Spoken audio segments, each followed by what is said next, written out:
Amen. Dieu est puissant. Alléluia. Gloire à Dieu. Voilà, nous allons partager un moment autour de la parole de Dieu. Remercions Annabelle et Jérémie et notre frère famille pour ces moments dans la louange. On aura l'occasion de prier ensemble, de prier suite à la prédication. Nous sommes de retour des vacances. Enfin, il y en a qui sont de retour des vacances, il y en a qui sont partis en vacances. Il y a peut-être des visiteurs parmi nous. Moi, j'ai mon petit cousin qui est avec moi. Il nous vient de la région toulousaine, Jean-Marie, que Dieu le bénisse. Est-ce qu'il y a d'autres visiteurs? Oui, frère, vous venez d'où? Hein? Metz, à Metz? Limès. Limès-Bilène, ok. À côté de Mont. Voilà, ok. Ok. Soyez le bienvenu. Seigneur vous bénisse. Et d'autres? Voilà. Que Dieu vous bénisse, que Dieu nous bénisse tous ensemble à l'écoute de sa parole.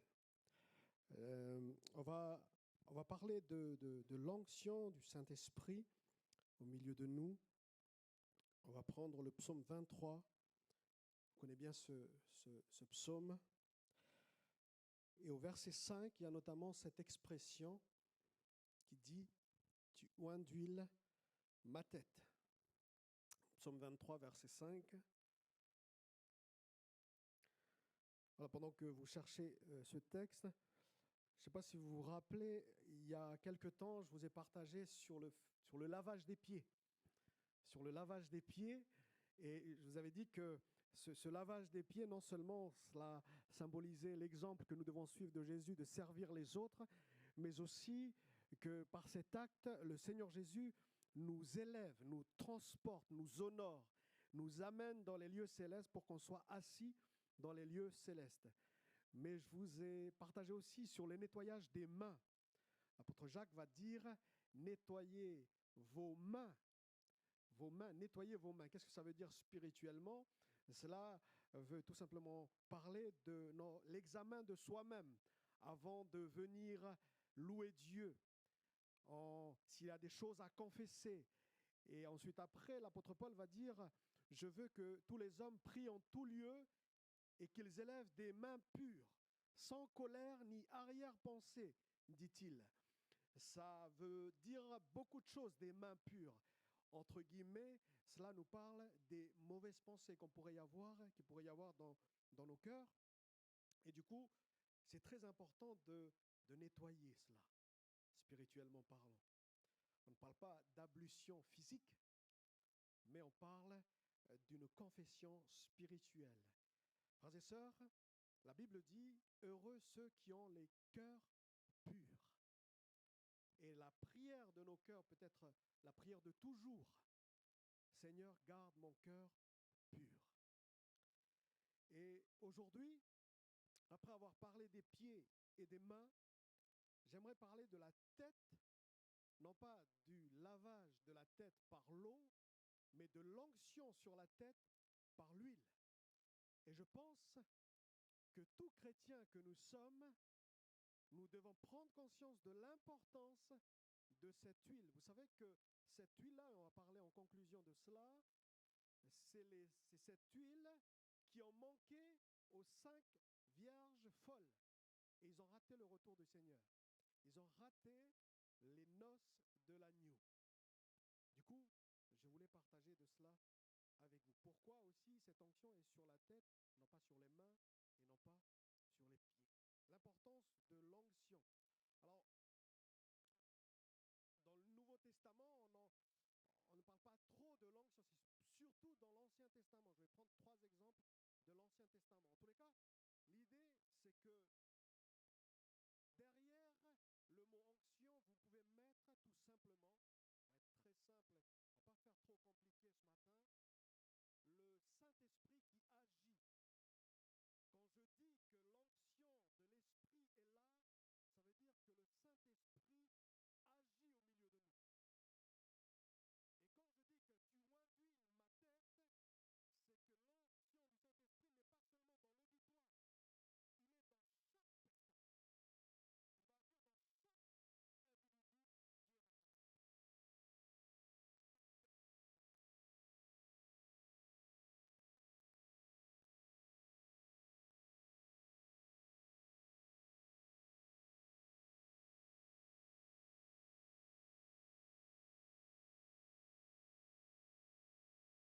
d'amour et de sagesse. Alléluia.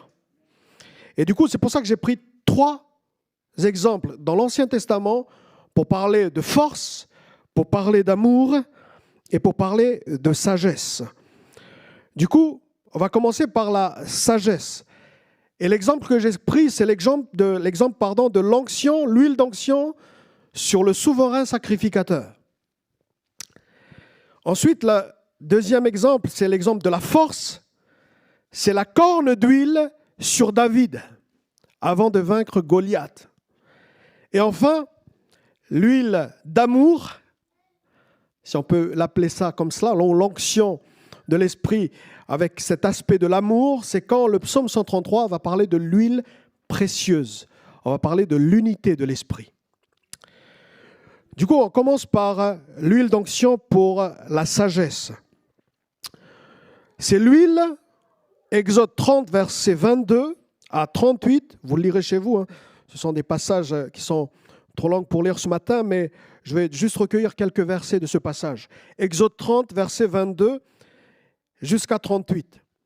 Quand Moïse a reçu l'ordre de construire le tabernacle, il va recevoir l'ordre aussi de faire les vêtements pour le souverain sacrificateur. Et sur ces vêtements, on doit y mettre de l'huile. On va mettre de l'huile sur le vêtement du souverain sacrificateur. Le souverain sacrificateur, c'est celui qui entre une fois par an pour demander pardon au nom du peuple, en gros. Sauf qu'il a des vêtements particuliers. Et sur ces vêtements particuliers, il doit avoir une huile d'onction. Verset 23, il est dit, Exode 30, prends les meilleurs aromates. Prends les meilleurs aromates. Verset 29, tout ce qui les touchera sera saint. Tout ce que cette huile qu'on va faire, la composition de cette huile, je ne vais pas revenir sur ce détail-là, mais en tout cas, c'est unique, cette huile. Ça va être unique. Par contre, tout ce que va toucher cette huile, ça va être consacré, ça va être mis à part, ça va être saint. Et au verset 30, il dit, tu oindras Aaron, le souverain sacrificateur de l'époque, et ses fils pour qu'ils soient à mon service.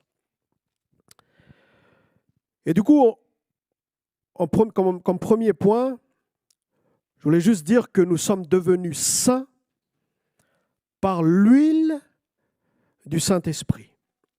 1 Corinthiens 6, verset 11, vous avez été lavés, mais vous avez été sanctifiés, mais vous avez été justifiés au nom du Seigneur Jésus-Christ et par l'Esprit de notre Dieu. Le jour de votre conversion, quand vous vous êtes tourné vers le Seigneur, l'Esprit de Dieu vous a touché. Ce n'est pas juste une émotion. Ce n'est pas, voilà Seigneur, j'ai été touché par le message du pasteur, etc. Ce n'est pas que ça. C'est surtout le Saint-Esprit qui vous a touché. Et il ne vous a pas touché seulement pour que vous puissiez pleurer sur vos péchés, etc. Pour que vous puissiez vous repentir. Il vous a touché pour que vous soyez saints, pour que vous soyez mis à part, pour que vous puissiez faire partie de l'Église, ecclésia, appelée hors d'eux, appelée hors du monde, le mot Église. Ceux que l'Esprit a touchés pour devenir saints. C'est pour ça que l'apôtre Paul, dans ses épîtres, quand il s'adresse à l'Église, il dit à tous les saints. En d'autres termes, à tous ceux que l'Esprit de Dieu a touchés. Vous ne vous appartenez point à vous-même. Quand le Saint-Esprit vous a touché, c'est pour que vous puissiez faire partie de l'Église et pour que vous puissiez lui appartenir. Sauf que, quand on est saint, quand on fait partie des saints, David disait que je me plais dans l'assemblée des saints, S-A-I-N-T, S-A-I-N-T-S. On a des devoirs. Comme les sacrificateurs avaient des devoirs. On voit cela dans Lévitique 10, du verset 4 à 11. Là aussi, c'est un long texte. Donc, je vais prendre juste quelques versets. Mais en tout cas, la référence est celle-ci. Lévitique 10, 4 à 11. Il y a eu un moment où les deux fils d'Aaron, deux de ses fils, il en avait 4, ils ont amené un interdit dans la maison de Dieu, dans le sanctuaire, dans le Saint des Saints. Ils ont amené du feu étranger, et ce qui était interdit par Dieu. Parce que la composition de l'huile qui va produire le feu, c'était unique, je l'avais dit. Mais comme ils ont amené un feu étranger, un brasier étranger, ce feu va sortir de l'autel et va les consumer, ils vont mourir. Et ce texte que nous allons lire, il parle de... Moïse s'adresse à Aaron pour lui dire, il ne faut pas que tu fasses le deuil de tes fils. Ce n'est pas la peine de faire le deuil. Laisse-les pleurer sur les fils. Toi, tu es souverain sacrificateur. Toi, et voici ce qu'il va dire, de peur que vous ne mouriez. Verset 6. Que l'Éternel ne s'irrite contre toute l'assemblée. Laissez vos frères, toute la maison d'Israël, pleurer sur l'embrasement que l'Éternel a allumé. Verset 7. Vous ne sortirez point de l'entrée de la tente d'assignation, de peur que vous ne mouriez, car l'huile de l'onction de l'Éternel est sur vous. Ils firent ce que Moïse avait dit. L'Éternel parla à Aaron et dit, tu ne boiras ni vin, ni boisson enivrante, toi et tes fils avec toi, lorsque vous entrerez dans la tente d'assignation, de peur que vous ne mouriez. Il y avait des conséquences graves lorsqu'on néglige cette onction sur mes vêtements, sur les vêtements du sacrificateur. Du coup, il y avait certains devoirs, une certaine responsabilité. L'apôtre Pierre va dire, un jour, il va écrire, « Soyez saints ». Il reprend ce texte du Lévitique. « Soyez saints dans toute votre conduite ». Pourquoi ? Pas pour avoir une exigence personnelle et pour être religieux jusqu'à, pardonnez-moi l'expression, parfois être hypocrite, avoir juste l'apparence. Non. Soyez saints dans toute votre conduite. Pourquoi ? Parce qu'il y a l'huile. Il y a l'huile sur vous. Il y a le Saint-Esprit en vous pour les chrétiens d'aujourd'hui. Il ne s'agit pas d'avoir une rigidité religieuse, mais de laisser le Saint-Esprit prendre plus de place dans nos cœurs. C'est quand même fort ce que Moïse dit à Aaron alors qu'il vient de perdre ses deux fils d'une manière tragique. Dans la tradition de l'époque, quand il y avait deuil sur la famille, eh bien on déchirait les vêtements. Et surtout les souverains sacrificateurs de l'époque, ils déchiraient les vêtements en signe de deuil. Moïse dit à Aaron, le père qui a perdu ses deux enfants, dit, toi tu ne déchireras pas tes vêtements. Parce qu'il y a l'huile qui est sur ces vêtements-là. Exode 40, verset 15. Moïse va rajouter quelque chose concernant cette huile. Tu les oindras comme tu auras oint leur père, il parle de des enfants d'Aaron, pour qu'ils soient à mon service dans le sacerdoce. Cette onction leur assurera à perpétuité le sacerdoce parmi leurs descendants. À cause de l'huile, du coup, qui va être collée aux vêtements, à cause de cette huile-là, le vêtement, à chaque fois qu'il va faire le service, voire même tout le temps, parce que c'était quasiment tous les jours qu'ils vont offrir certains sacrifices par rapport à d'autres, eh bien, il ne devait pas se séparer du vêtement. Et là, quand j'ai compris cet aspect-là du tabernacle, je vais vous partager ce qui est venu sur mon cœur. Le sacrificateur, dès qu'il reçoit l'huile sur ses vêtements, à perpétuité, il va porter ce vêtement-là. Je vous rassure, il ne parle pas de nous, hein. C'est une image que j'aimerais partager avec vous. Je ne pense pas que vous portez les mêmes vêtements toute la semaine, et surtout pas le dimanche matin après. Mais spirituellement, à partir du moment où on a reçu le Saint-Esprit, on est chrétien à l'église et on est chrétien toute la semaine. On est chrétien 24 heures sur 24. Quand l'huile n'a pas touché le vêtement, il parle aussi de l'huile qui n'a pas touché le vêtement. quand l'huile n'a pas touché le vêtement, ils peuvent s'autoriser de l'enlever de temps en temps, le vêtement. Mais dès que l'huile a touché le vêtement, ils ne peuvent plus l'enlever. Voyez où est-ce que je veux en venir? Je ne veux pas juste le vêtement, mais l'huile sur le vêtement. L'huile va rendre saint le vêtement. L'huile fera entrer le vêtement et l'homme qui le porte dans un saint service. Ce matin, je porte le vêtement du pasteur qui prêche le dimanche matin. Mais quand je vais partir, les vêtements physiques, je vais m'en séparer, bien évidemment, mais je suis toujours pasteur. Je suis toujours chrétien. Non pas parce que je veux plaire aux gens, non pas parce qu'il y a des gens qui savent que je suis chrétien, ce n'est pas pour ça. C'est parce qu'il y a l'esprit en moi.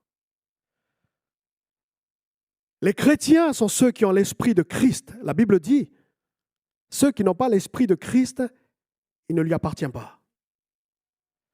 Pourquoi je suis toujours chrétien 24 heures sur 24? Pourquoi je suis toujours chrétien 7 jours sur 7? Ce n'est ni l'endroit, ce n'est ni les circonstances qui vont changer ça, parce que l'huile est sur moi. L'huile est sur mon cœur. L'huile d'onction, l'huile de la consécration, l'huile qui me met à part, il est sur moi tout le temps. Je ne veux pas juste le vêtement, je veux l'huile. Pourquoi? Parce que l'huile, il y a l'odeur, il y a la saveur. Il y a des gens qui savent que je suis chrétien. Il y a des gens qui savent que je vais à l'église. Il y a des gens dans mon travail qui savent que il y a des dimanches où je vais à l'église, que je suis chrétien. Mais je veux que les gens sentent l'odeur de l'huile. Je n'ai pas juste le vêtement. J'ai aussi l'huile qui met qui fait que les aromates de cette huile en fassent sentir l'odeur. Il y a l'être divin qui est en moi. Il y a le fruit de l'esprit. Tu n'es pas juste chrétien de nom.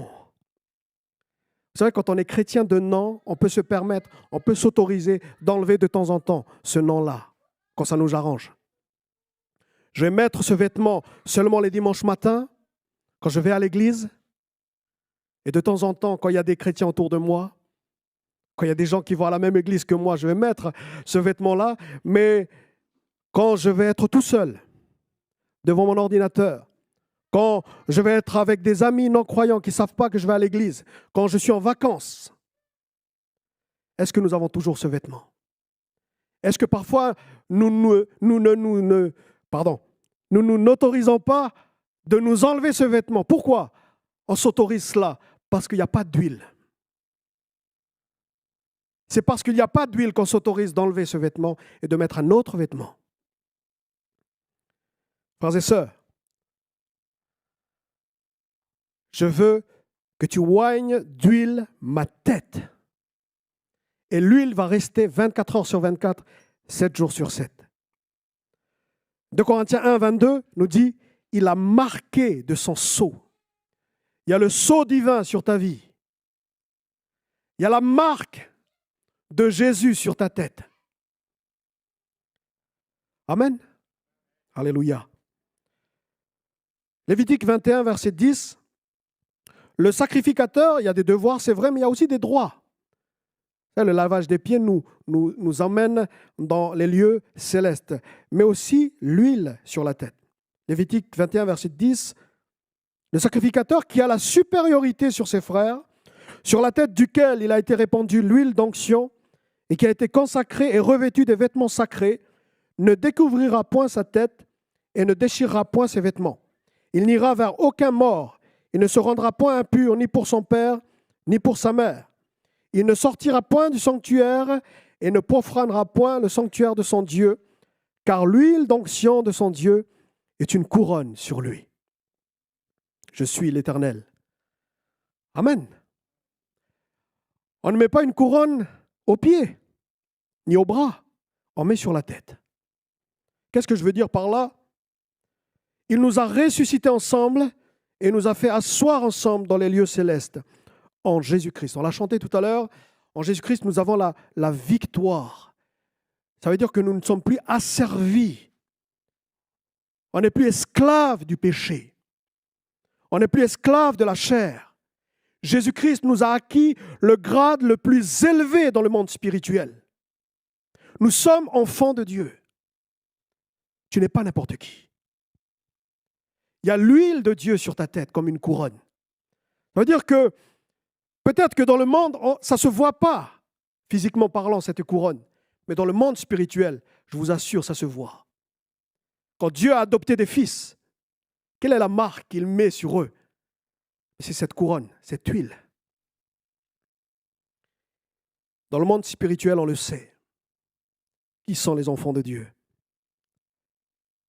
2 Corinthiens 1, 21. Celui qui nous a fermis avec vous en Christ et qui nous a oints, c'est Dieu, lequel nous a aussi marqués d'un sceau et a mis dans nos cœurs les arts de l'esprit.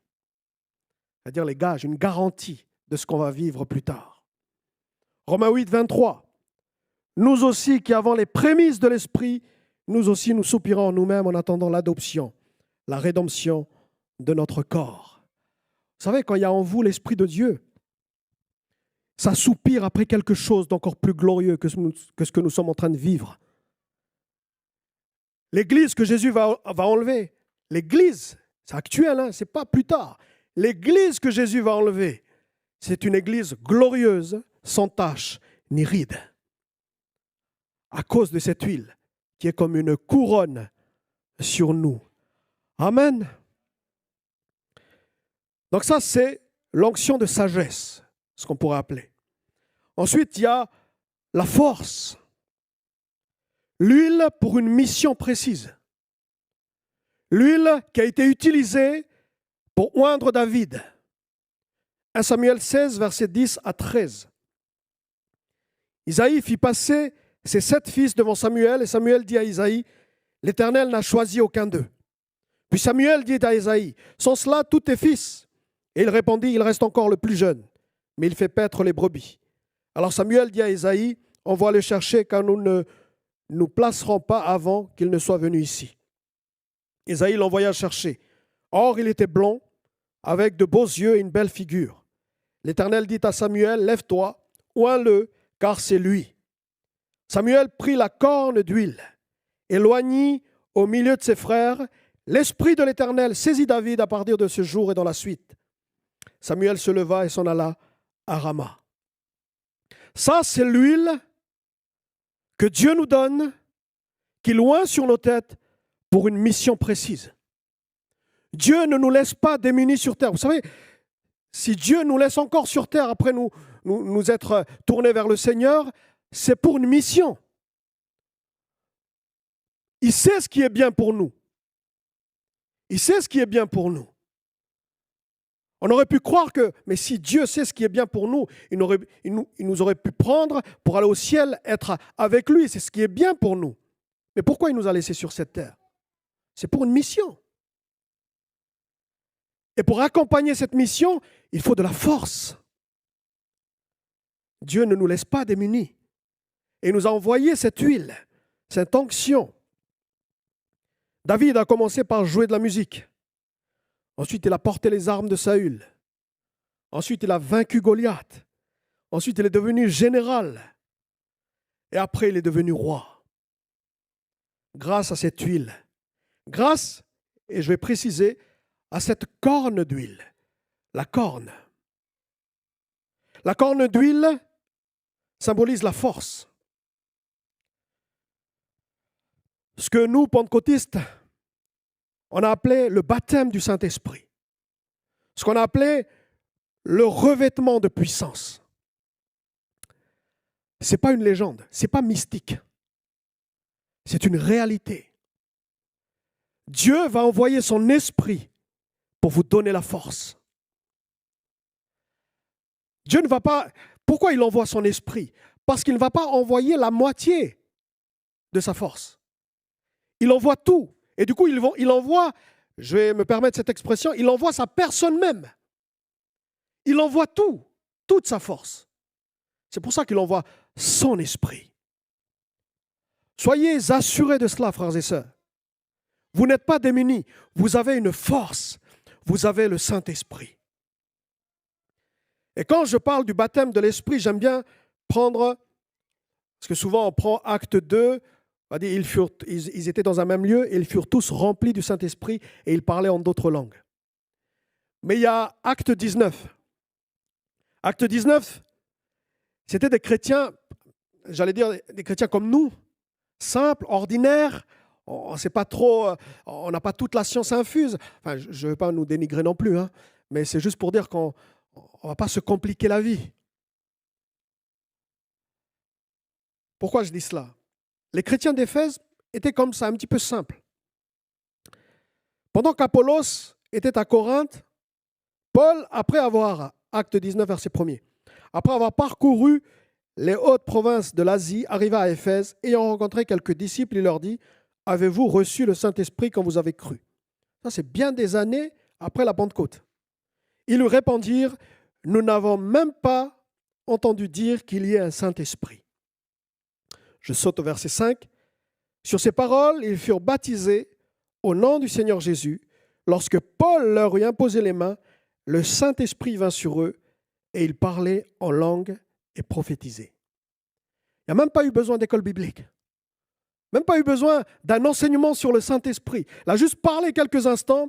Est-ce que vous avez reçu le Saint-Esprit? On n'a même pas entendu parler. Ok, on va régler l'affaire. Il suffit d'avoir un cœur qui a soif. Seigneur, je veux cette force. Je veux cette puissance. Seigneur, regarde au cœur. Le mot corne, la corne d'huile, c'est keren en hébreu, symbolise la force. Et keren vient d'un mot encore plus, on va dire, plus primaire, c'est karan, ça veut dire briller. Quand on a le Saint-Esprit en nous, cette force, eh bien, il y a un impact. Il y a un impact dans les ténèbres. Il y a un impact dans le monde spirituel. Recevoir ce revêtement de puissance, ce n'est pas une option.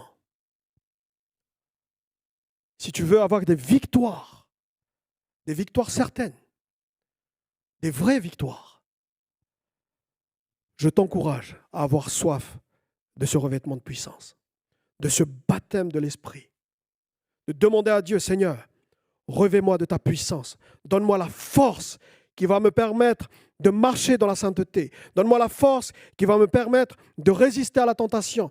Donne-moi les mots qu'il faut pour toucher tel cœur, pour toucher telle vie, pour toucher mon patron, pour toucher mes collègues. Donne-moi la force, Seigneur. Et même si on a peu de connaissances sur le Saint-Esprit, Dieu qui regarde le cœur va vous le donner. Des pécheurs craintifs, les 12 apôtres, craintifs, peureux, ils se sont enfermés dans la salle, la chambre haute. Ils sont sortis de là avec la puissance de Dieu, ils ont bouleversé le monde. Petits pêcheurs, hein? Pêcheurs de poissons. Hein? Ils ont bouleversé le monde parce qu'il y avait le revêtement de puissance. Ils ont changé la face de l'humanité parce qu'il y avait la puissance de Dieu.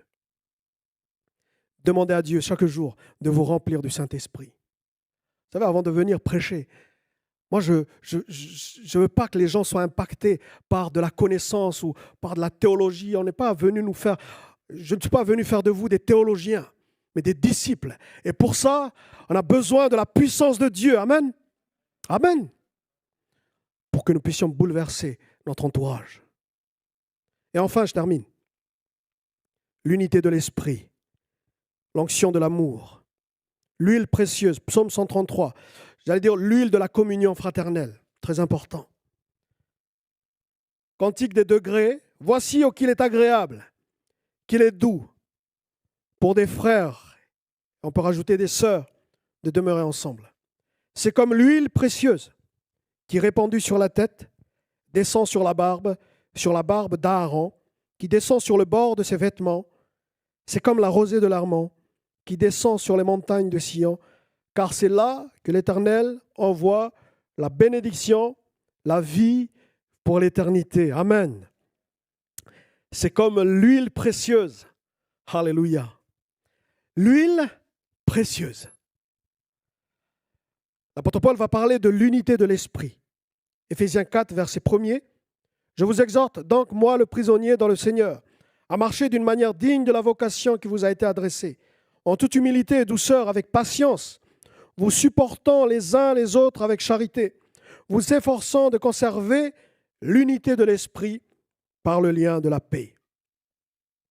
Parfois, il faut enlever pour revêtir. Enlever un vêtement pour revêtir un autre. Le vêtement du caractère, le vêtement de la personnalité, bien d'autres vêtements pour revêtir le vêtement avec cette huile précieuse de l'amour. Et j'ai noté ici que nous avons une autre mentalité que celui du monde. La Bible dit que celui qui est en communion avec le Seigneur est un seul esprit avec lui. 1 Corinthiens 6. Et quand on est en communion les uns avec les autres et avec le Seigneur, nous sommes un. Nous sommes le corps de Christ.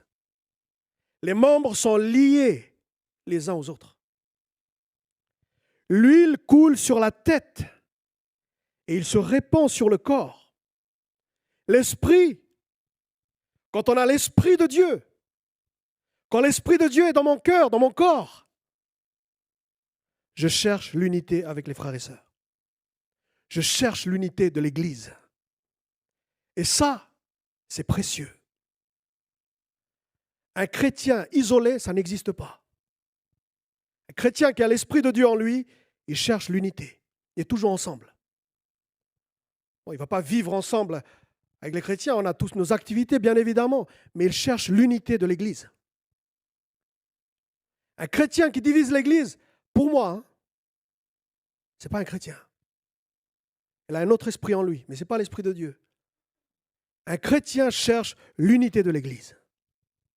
Il unit parce qu'en lui, c'est l'unité.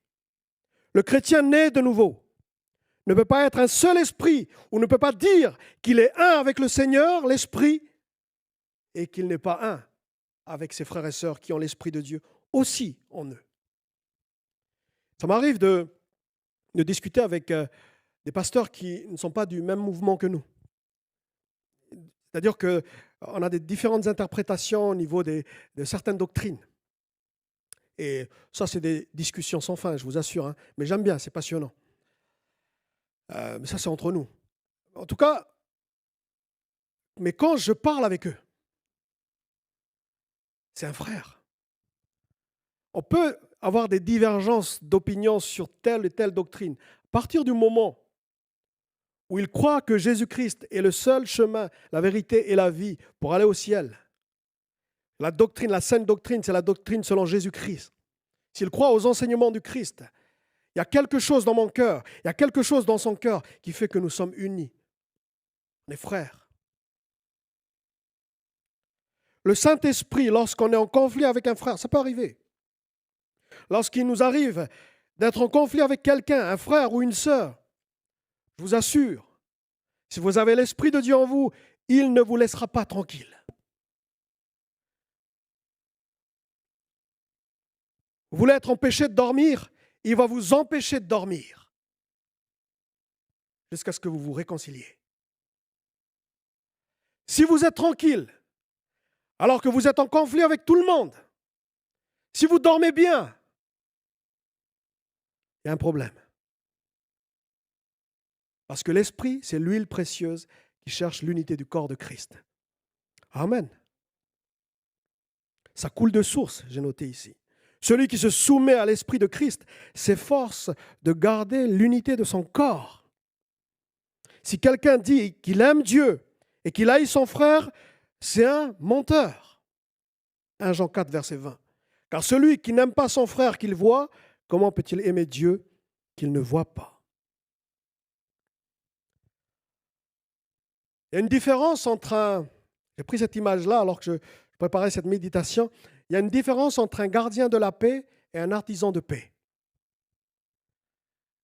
Un gardien de la paix, il va attendre que que les choses se règlent tout seules. Sauf que dans un conflit, le temps n'arrange jamais les choses.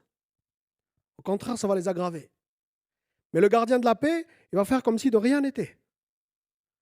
Ah, c'est bon, tout va bien, c'est bon, ça va, il n'y a pas de souci. Mais l'artisan de paix, lui, il va chercher à régler les choses. Quitte à s'humilier, quitte à demander pardon, c'est un artisan de paix. Quitte à ce qu'il prenne sur lui, vous supportant les uns les autres, en vous efforçant de conserver l'unité de l'esprit par le lien de la paix. Vous supportant, vous efforçant. Ça, c'est un artisan de paix. L'artisan de paix va aller au-devant. Et qu'importe le prix à payer, le plus important pour lui, c'est la paix.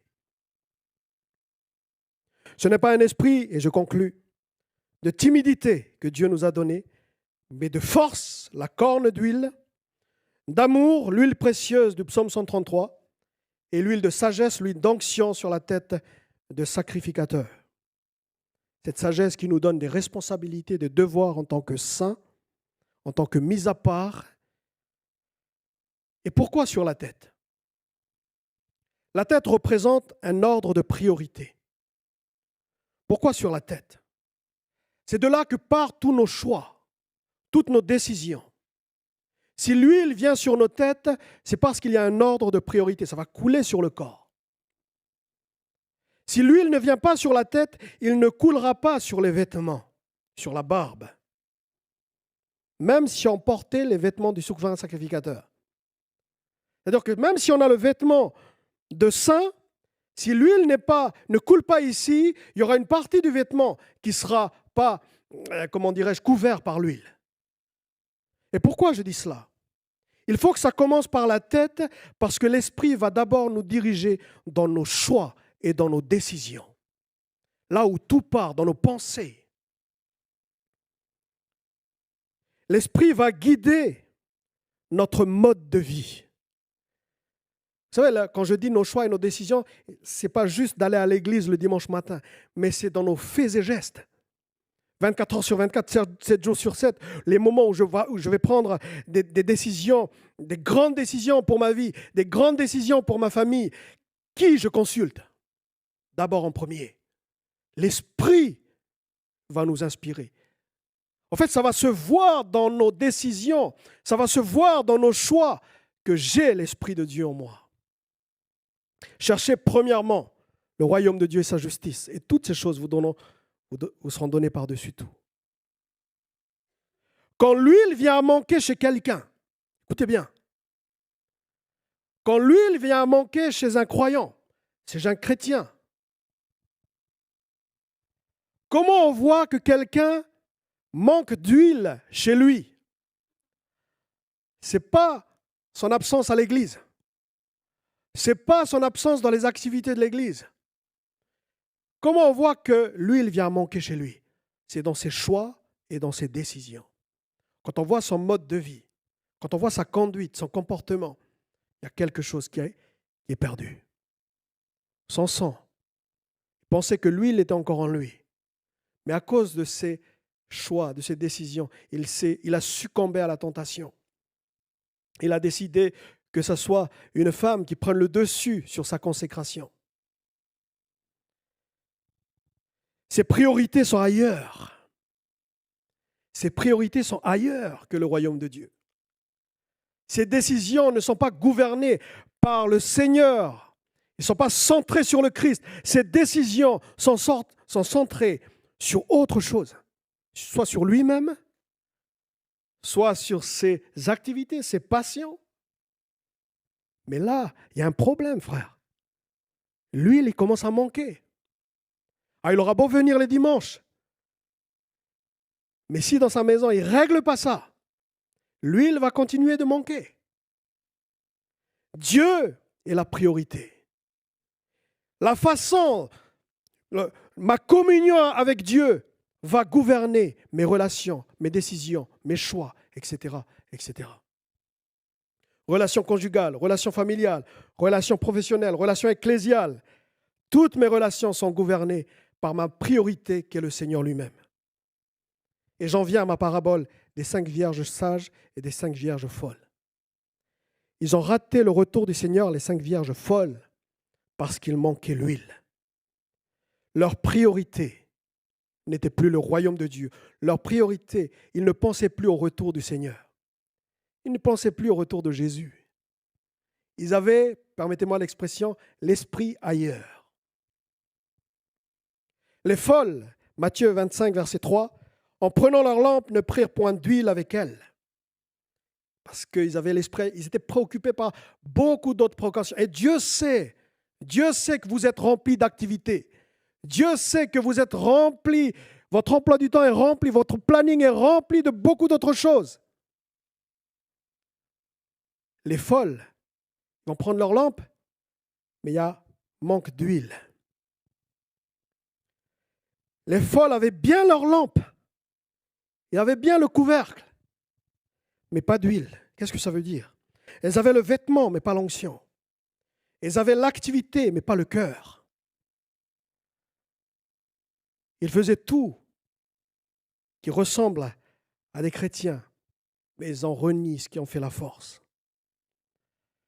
Que l'Esprit dirige mes actes, que l'Esprit gouverne mes pensées, que l'Esprit puisse me motiver à prendre telle ou telle décision et pas les autres décisions, mais que l'Esprit vous inspire ce matin. La prière de mon cœur suite à ce message, Seigneur, viens oindre mon frère, viens mettre cette huile d'onction, de sagesse, d'amour, de force, qu'il reçoive cette huile. Et ça va se voir. Ça va se voir. Tôt ou tard, ça va se voir. Recevez cette onction du Seigneur. On prie ensemble avec l'équipe de louange. On va prier. Seigneur, donne-nous cette huile. Remplis nos lampes. Les lampes ne vont pas briller quand il n'y a pas d'huile, Seigneur. Seigneur, je ne veux pas juste avoir le vêtement du serviteur. Je ne veux pas juste avoir le vêtement du pasteur. Je veux cette huile afin que cela puisse se sentir autour de moi, partout où je vais. Ô Dieu vivant, je prie également pour mon frère, ma sœur, pour le chrétien qu'il est, pour la chrétienne qu'elle est, afin que cette huile l'accompagne partout où elle va. Seigneur, dans toutes les activités qu'elle fait, Seigneur, viens l'oindre de ton esprit au nom de Jésus. Viens l'accompagner de ton esprit, Seigneur. Que ton onction soit sur elle, que ton onction soit sur lui, et que sa famille puisse en recevoir la bénédiction qui en découle. Au nom puissant de Jésus.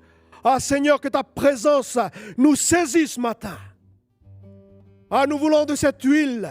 Alléluia. Et ceux qui veulent cette huile, ils se lèvent ce matin. Je nous encourage à l'inviter encore, cette huile, ce Saint-Esprit. Voilà, ceux qui veulent encore plus de cette huile, voilà, n'hésitez pas à vous lever, on va prier ensemble, on va louer Dieu ensemble, on va le chanter. Seigneur, je désire cette huile. Je veux l'Esprit de Dieu qui gouverne mes pensées, qui gouverne mon cœur, afin que je puisse résister à la tentation de laisser échapper mon esprit à toutes sortes de priorités autres que le royaume de Dieu. Ô Seigneur de gloire, viens par ton onction, viens nous investir pour ton service, pour ta mission, alléluia. Et rends-nous, Seigneur, rends-nous efficaces, alléluia. Sois béni, Jésus. Amen.